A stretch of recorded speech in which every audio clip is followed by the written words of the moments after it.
This is the Platform Podcast with B-Bad and Brandon. What are you Okay. using? My laptop. You've never looked this good before. I think it's because I've remember those old lights we used to use? Yep. I've set them up now. Oh, sick. Well so done. yeah, I know it took me a while. Hello, Kendra. Say hi. You say hello? You say hello? There you go. There we go. You want to be on the Kelly. podcast? Hey, Brando said, "Hey, bro." Yeah, it's way back. You want to go on the? You be on the podcast, little one? Here you go. You're on the podcast. Hello, Kendra. No, No, not ready yet. that's it. Nope. Yep, that's a big no from her. No. Is she like aware that she's going to be a sister soon? Oh yeah, she's into it. She's Yeah. into it. Yep, big sister. She can't wait. Yeah, man, I can't believe how quick it's gone. Yeah, we'll see. I mean, her world is very Kendra-centric, so Mhm. I think the concept of sharing will be an interesting life lesson. Mm. Yeah, but she's real keen to play now. So like she wants a friend now. She wants her sister now, which is super cute. But obviously the sister's going to have to. I know you want your sister now. We'll have to move out of the potato stage pretty quick to get into the build blocks and trucks and stuff. As you can see, we are getting ready now with some trucks. It's truck time now. Trucks and snacks. How That's good. very exciting. Yep. We're recording, aren't we? We're actually in the podcast. Yeah. Oh, good. Oh, mate, perfect. I like it. What's the training haps in your world, mate? This is Brandon. We just had Jason before. Everyone, from what I get to watch, is looking very strong and ready. Yeah, man. Like everyone's getting dialed in. What was Yep. less than just over 4 weeks, just under 5 weeks from CAPO. Yep. And Yep. then we've got GPC 3 or 4 weeks after that. Yep. Fast so turnover. Yeah, man, it's gonna be a very, very big month of lifting and a very exciting month of lifting. Everyone's coming to that point of the prep where it's like go time. That's exciting. I enjoy watching the battles unfold for the particularly for obviously Capos where my interest is vested. For your guys particularly with Tabitha and Aubrey. Yeah, like they're really at the top of the game right now, and like I think they're just what they're doing at the moment is really. If we wind the clock back when I first started coaching both of them, Tabitha was afraid to conventional deadlift because of horrific back injuries, which we all completely understand. Yep. Now she's pulling 200 kilos beltless, conventional. Let's go. And then Aubrey, I remember, was just this bodybuilder that would watch powerlifting. He's like, yeah, I could give that a go. And now he's coming third at Pro Raw. He's going to be up there, or should be up there, come CAPO Nats, GPC Nats. Like it's very like. Yeah. Wonder what can he podium? What can he get? What can he total? What's his best day? How much can he do? His best day. I want to quickly do some maths for everyone. I'm not just ignoring Johnny. Yep. Now, this is me being probably a bit conservative, but like he has the potential to go 9:15.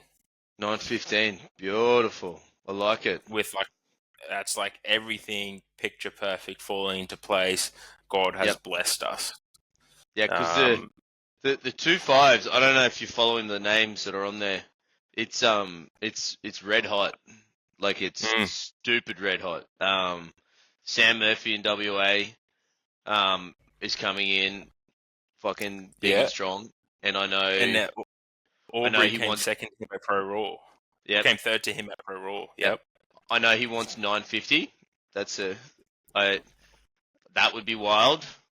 I know Connor Walsh is now doing it at WA. He squatted 400, I think, as a 2.5. Holy country! Over in WA, yeah. So, yeah, if you got the list, you'll see the names there. So he squatted something like that. I'm not sure what he's worth on the other ones. Actually, no, Sorry. I don't think he pushed it because he'd hurt himself after that squat. So whatever he totaled at that comp was just Connor. non-specific. That's his name, right?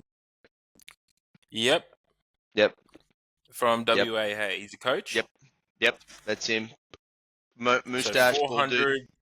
Yep. Yep, that's it. 400, 200, 300 is comp PRs for 880. Yep. So he's coming in red hot. I would assume he's How probably is? worth a bit more than that. I'm watching him squat right now, and holy country! Yeah, bro. He's big and powerful. And then there's a bit of an outlier down in Cyclone, Zach, who's just a big ball of muscle who's still learning the sport, and he's already gone over 900. And I've heard stories that if he has a perfect day, maybe he could take 950 as well. Dude, I'm watching this Connor Walsh squat, and he He's just, very, very powerful. dude, he just walked out 370 for a single. Yeah. Yep. He's doing 250 kilo RDLs for 11. Yep. There you go. So Oh, when yeah. did when did powerlifting just become ridiculous? Yeah, dude, it's fucking big, bro. So yeah, that's the 125s, which is huge. Like anyone has a bad day, they're not getting on that platform. And if someone has an If anyone extraordinary misses day, a lift, if one of those boys, one of those four misses a lift, that's them off the podium, right? Because miss lifts on a squat worth 20, 15. So then they're coming in red hot, and then I guess I think out of all those people, Sam's probably got the bigger deadlift, right? I think he does. I think he has the biggest deadlift. Like So regardless of where he is, he gets to pull to win, which will be wild. And then depending on how close the top two can get to 950, I think they've probably got enough to beat Josh Genevieve on formula for the overalls, because he went 880 at Pro Raw, and now he's pushed into the 90s for Capo. So I'm not quite sure what he's going to lift, but I've seen him say he's PR'd across everything as well. So he's got way more than 800 on him as well, at a lot less body weight. bro, that'll be cracking. Do you reckon now? Like looking at those guys and hearing these stories, could we see a 950 to 1,000 kilo podium at Capo Nats in the 125s? Like it's possible. I think, yeah. Well, I don't know what Connor's worth. I know if you can squat 400, just strong as fuck, right? So I'm going to assume there's a lot in everything else. I'd love to see it. And the four of them, they've only got to miss a lift, and Aubrey comes in and makes one of them go home with nothing as well. So if the three of them push each other successfully to lift their absolute best, it's wild to think, but not unlikely, or at least close to. Anyway, which that's wild, right? Yeah, bro. I'm actually just anyone who's not watching, I'm sitting here with my eyes wide open, it's just man, baffled. So I'm very much that day is on the Saturday. For anyone playing at home who'd like to make the drive up to Caloundra or is in Caloundra and would like to watch it. That little battle there will be pretty insane to watch. The 2.5s will be really special to watch them all go against each other. All of them knowing whoever wins that has the most likely chance to win the overall medal as well, that's a kind of cool trophy to walk away from the weekend with. I'm just far out. I don't remember powerlifting just exploding. Yeah, I don't know why, but it just is now so common for people to squat 400, and I know we've harped on about this on the potty before, but it just some days it just hits me hard, and I go, "What the fuck? When did this happen?" Yeah, and then north of that weight class, you got in the 40s. Kane Shepherd lands there north of 140. I imagine he's trying to squat something pretty fucking silly. Bro, he should go over 9. I know there's another guy in Victoria, or one of those ones a bit south. David, I love him. He misses his name. He's a fucking squatting fucking machine as well. I know he's gunning for something fucking big. And then even the lighter weight classes, I think in the 110s, it'll be well over 800 to get onto the podium. Same in the hundreds. So it's going to be big, be cracking. It's gonna be a fun day to watch. I can't wait to. And thankfully, I know for me, I've only got a coach. I think I got three to look after, so I've only really got one in each flight. So I'll really be able to sit back and take it all in, which I'm the fired shit, up for. not the shit thing. That's the wrong, but like watching the 125s because I've got Aubrey in it. I won't be able to enjoy the battle. I'll be like, You'll be in the battle, bro. Oh, That's the right. thing, man. Like that's the fun part of the coach, right? Like from your perspective, what's your strategy now? You know what those guys can do. Are you gonna redline it to try and hang with them, or are you gonna just keep a little bit on the bone, just to ensure certainty on third attempts? Because if one of them fucks up their third, which it's not unlikely to think, because the three of them are going to push each other. One of them misses a third, Aubrey gets to come in and make sure he gets his third. That's the and thing. pull I their think pants off. in this, it's like I'm always of the belief to, go 3 from 3 on, or try to go 3 from 3 on your squats. Put up a big squat, then rather push it there because there's that. It's going to take away from your deadlifts. There's no argument there. So yeah. I think we'll have our game plan, and this week and next week. By next week, we'll have a fair idea of where he's at. Yep. And the biggest thing, with Aubrey, and it's no secret. Like we've spoken about it to him, and it's just make sure we get to depth. In that squat because like he's just built so thickly around the hips and the short femurs, and it is like he can do it. He can do it, so he's got to do it.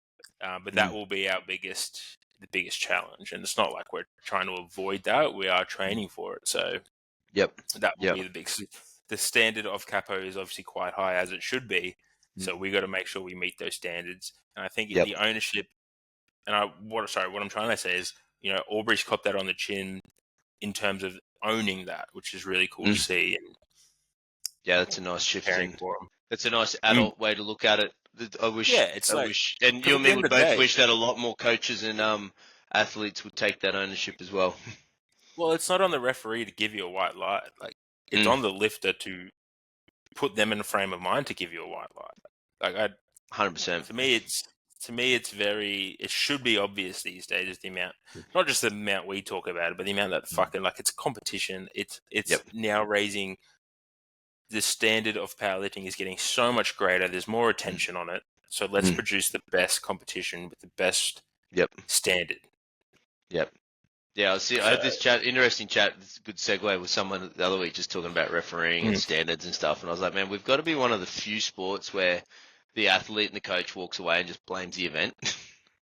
And it's the meet director, the ref, the blah, blah, blah, the blah, blah, blah. No, it's all their fault. It's like, did you train at that standard before you went to the thing?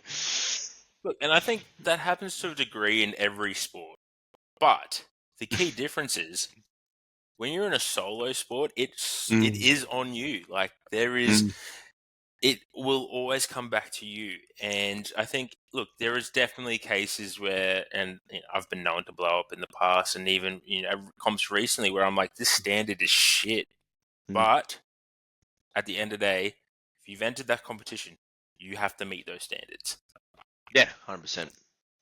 And then all you can hope for is consistency of the standard, whether it's, if you're to use squats as the standard, if their interpretation of the rule is on as in, then long as that passes through the whole meet, that's fine. And if everyone's cool with a little bit over, then keep it that way. And if it's under, and keep everyone under. And at the end of the day, everyone's just searching for consistency. And if a federation can deliver on that, great. But I also think and I know we always bring it back to Capo because obviously you're head of Capo or Queensland head of Capo, and there's invested interest. But what I like, and I'm not sure if other federations are doing this, so please, if someone's listening, message me on Instagram and say, hey, you're an idiot. But the posts about this is where depth is. This is where we expect you to be. Like just talking to the community and going, this is how it should be done. I know when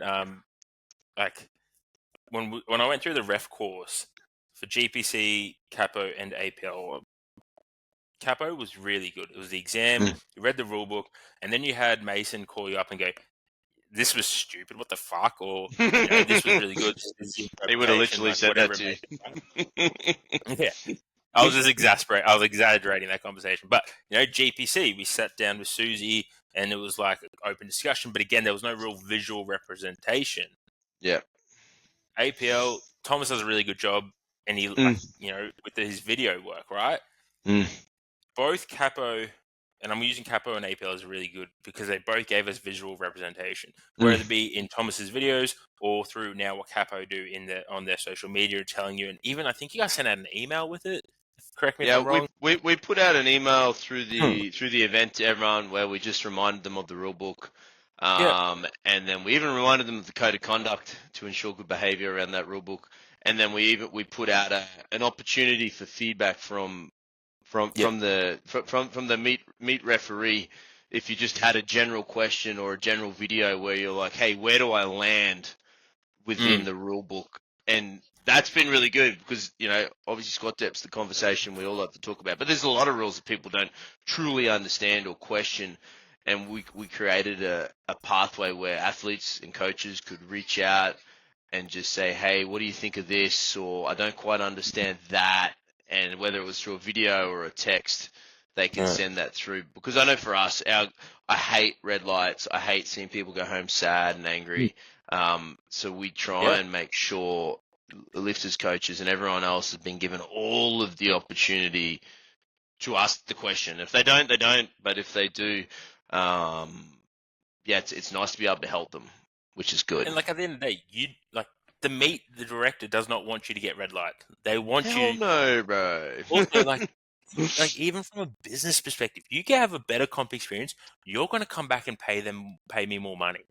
Like, I don't want you to have a bad experience. But if we let's just park that for a second. Look at the growing federations in Australia right now. Capo, APL. What are they both doing? They're asking the community for feedback. What's GPC not doing?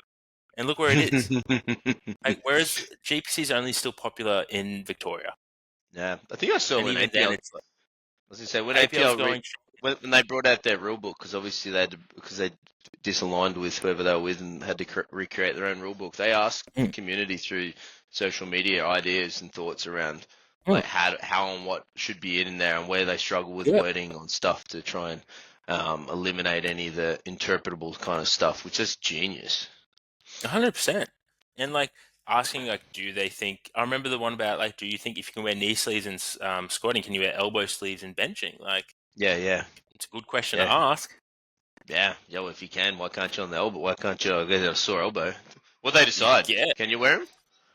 I actually don't know. I wasn't. You know what? I really wish I had the answer to that question after I brought that up.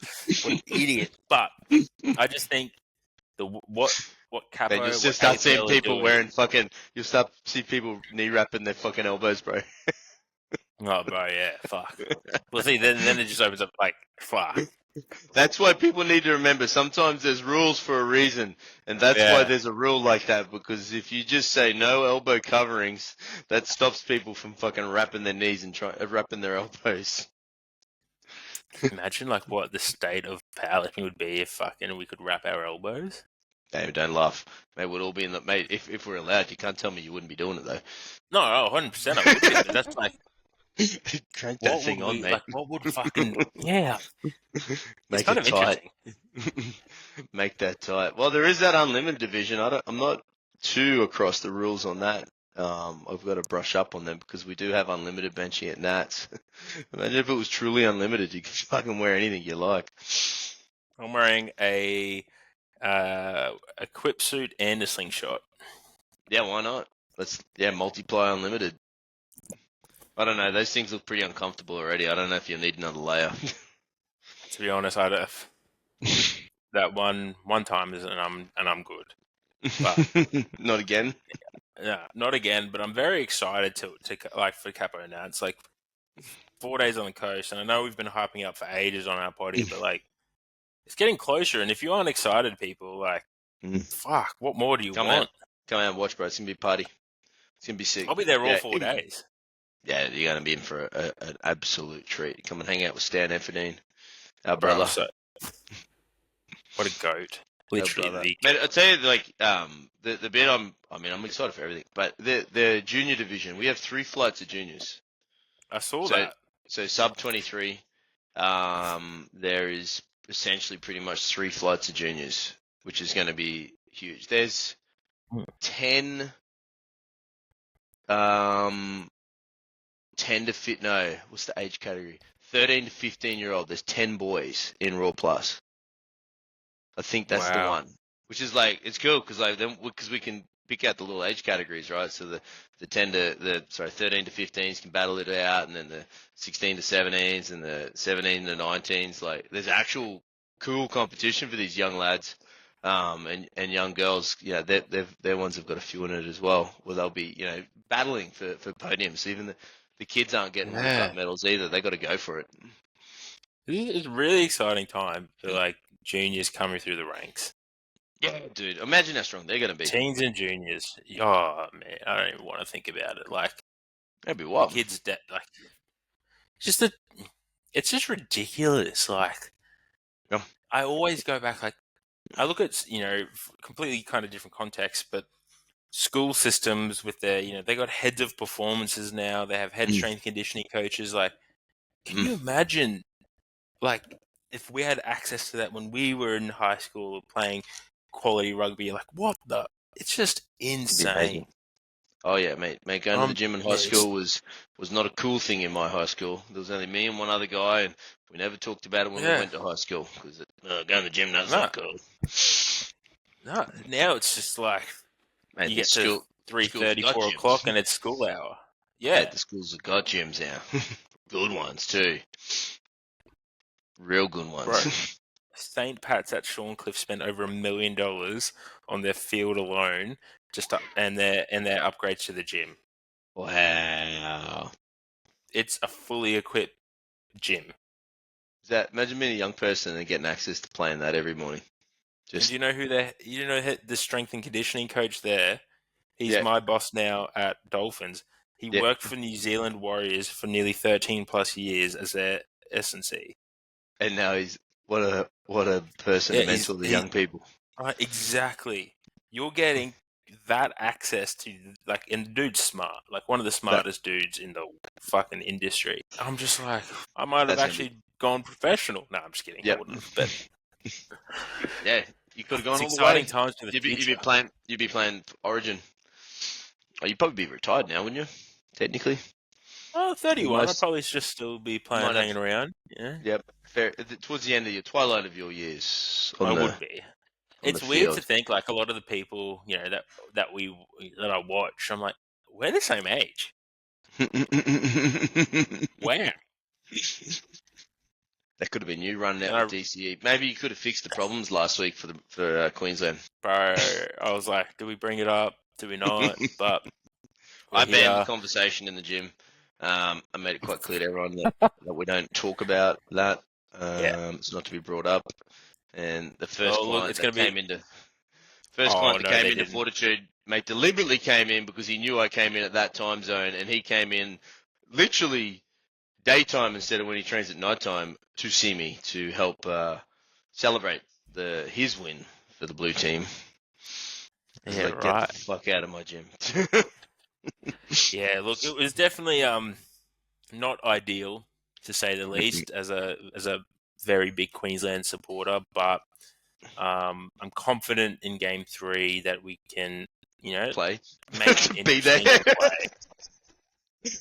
And look, there's a lot of fucking potential ins and outs this Game 3 that could prove the difference. As Kalen Pong is back this weekend, and yep. Very exciting times. Very exciting times. That's all I'm going to say. They've just got to be a lot better. Yep.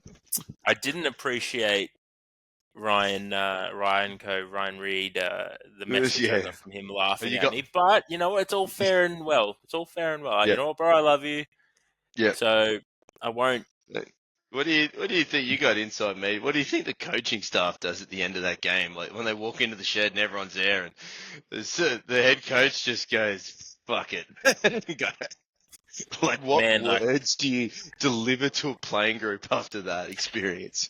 Literally, like, I know, a couple of our tough losses, even at cup level, Benny's walked in and just gone, "Is what it is. We went away from our game plan. This is the result.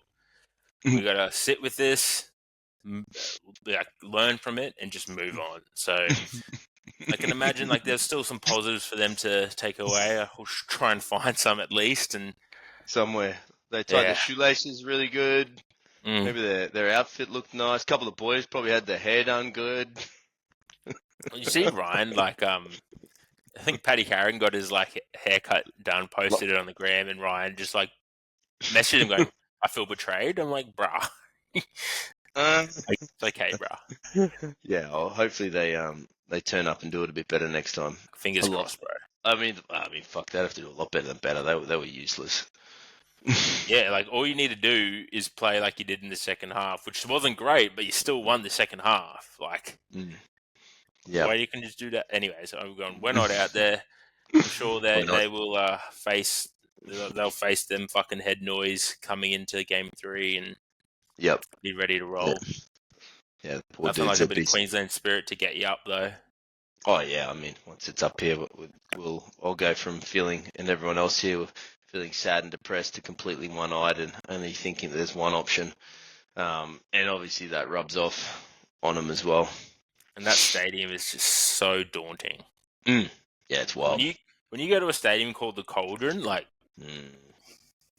Yeah, our only hope is the bus driver makes a mistake and drives them up Caxton Street. drives the Blues up there and just breaks down or something and just lets the audience just intimidate them for us a little bit more.